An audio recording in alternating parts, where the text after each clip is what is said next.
Bem, amados, nós estamos aqui diante do Senhor com a proposta. Aqui está a irmã Dayana, aqui está o irmão Jean. E o que nós propomos diante do Senhor é um papo, dai-lhe voz de comer. Porque foi exatamente essa palavra que o Senhor disse aos discípulos quando aquela multidão se ajuntou. Como alimentaremos esta multidão? Aí Jesus disse, dai-lhe voz de comer. Como? Eu queria dizer que a maneira de nós alimentarmos a multidão que Jesus está falando é através da palavra dele. Porque esse alimento físico que as pessoas, que nós nos alimentamos, ele é para esse tempo. Mas o alimento, o pão vivo que desce do céu, que é o mais importante, é para a eternidade. E é desse alimento que nós queremos falar quando nós dizemos, dá-lhes voz de comer. O alimento espiritual é a palavra de Deus. Quero mandar um abraço aí para meus amigos, irmãos na realidade, a Jaqueline, o esposo dela lá em Curitiba, também o irmão Ronan Gabriel em São Paulo, os irmãos em Campos, no Rio de Janeiro, enfim, em todo o Brasil e aonde chegar o som desta voz. Na realidade, a palavra diz que o vento sopra onde quer e ouves a sua voz e não sabe de onde vens, nem para onde vais. Assim é todo aquele que é nascido do Espírito. Ou seja, nós somos uma voz. E nós falamos com a voz da alma. E é por isso que a Escritura diz que temos chegado ao pastor e bispo da nossa alma. Nós falamos com o poder do Espírito Santo em nosso homem interior. E hoje nós queremos, nesse primeiro dar-lhe voz de comer, falar sobre dois profetas, Elias e Eliseu. Dois profetas que marcaram muito Israel. Marcaram muito. Eu gostaria de começar no texto em que começou a sucessão de Elias, o profeta passando o cajado, passando a unção, passando a capa para Eliseu. Eliseu sucedendo o profeta Elias. E o texto que eu gostaria de ler é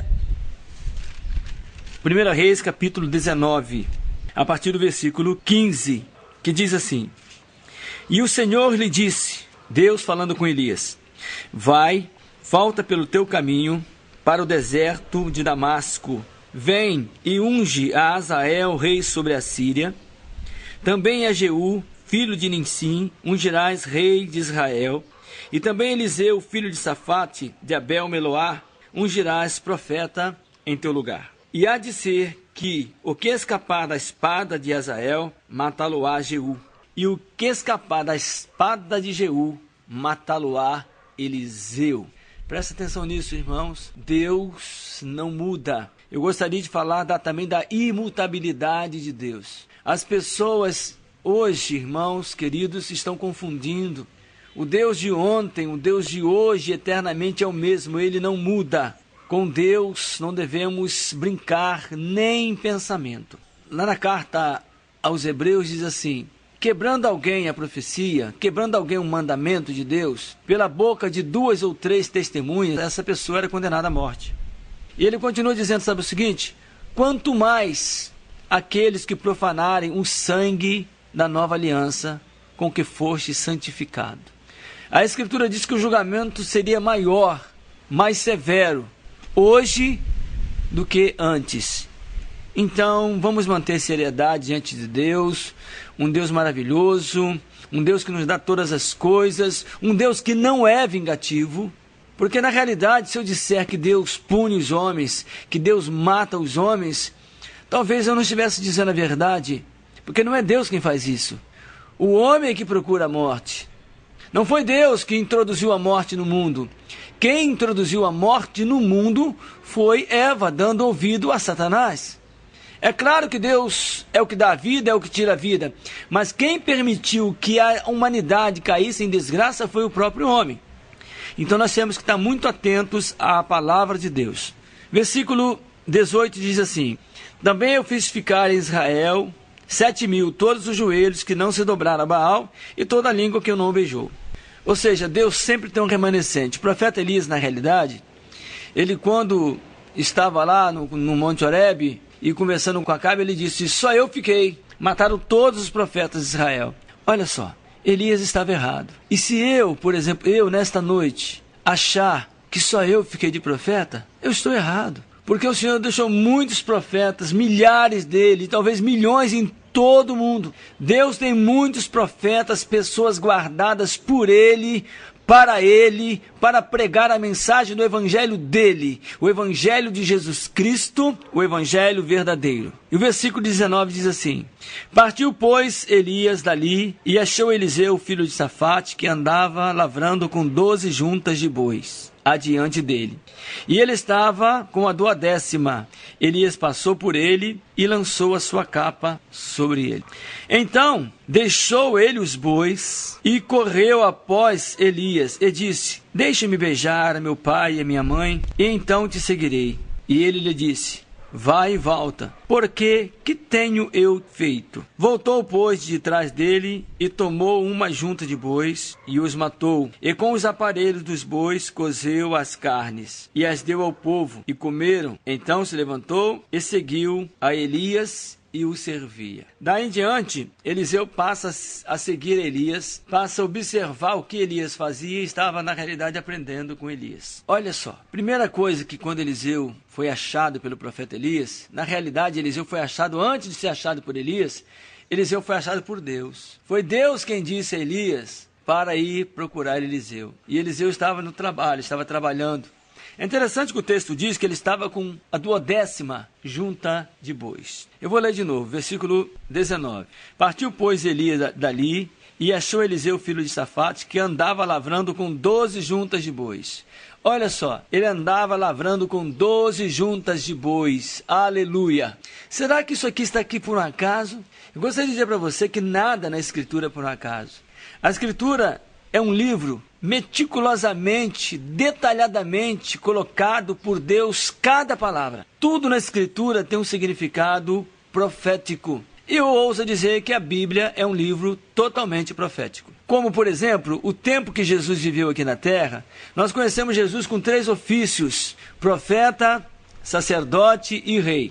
E desses 3 ofícios, o único que Jesus realizou enquanto estava aqui é o de profeta. Se alguém disser que Jesus esteve aqui como sacerdote, está errado.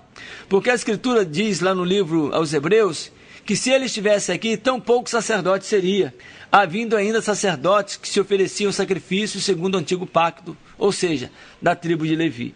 Então ele não era sacerdote. Rei, ele não estava aqui como rei, ele veio como o Cordeiro de Deus. Por isso ele foi crucificado e recebeu uma coroa de espinho. Então, hoje ele é rei dos reis, senhor dos senhores, mas quando ele estava aqui, ele foi única e exclusivamente o profeta. Jesus, o profeta. Gravem isso para você não esquecer. O ministério de Jesus no terreno foi Jesus, o profeta. Agora, ele é o profeta. Ele não é um profeta. Presta atenção nisso. Jesus é o profeta, não é um profeta. Existiram muitos profetas, dentre os quais Elias e Eliseu. Entretanto, Elias e Eliseu falavam a respeito do profeta. Não só do profeta, mas Elias e Eliseu falavam da noiva do profeta, que é a igreja do Cordeiro. Vamos lá então, Elias estava lá, encontrou Eliseu com 12 juntas de bois. Por que Eliseu tinha 12 juntas de bois? Por que esse texto está escrito aqui? O que ele estava fazendo lá com as juntas de bois? Por que ele matou o boi? Pegou lá os aparelhos do boi, fez um churrasco lá, fez de lenha um churrasco, deixou tudo e foi embora só com a roupa do corpo praticamente. Por que ele foi embora desse jeito? Ele estava seguindo o profeta Elias e ele deixou tudo para trás. Aí você lembra da Escritura também o que diz a respeito de Abraão: sai da tua terra, da casa dos teus pais, da tua parentela, para uma terra que eu te mostrarei. E Abraão saiu com uma fé tremenda.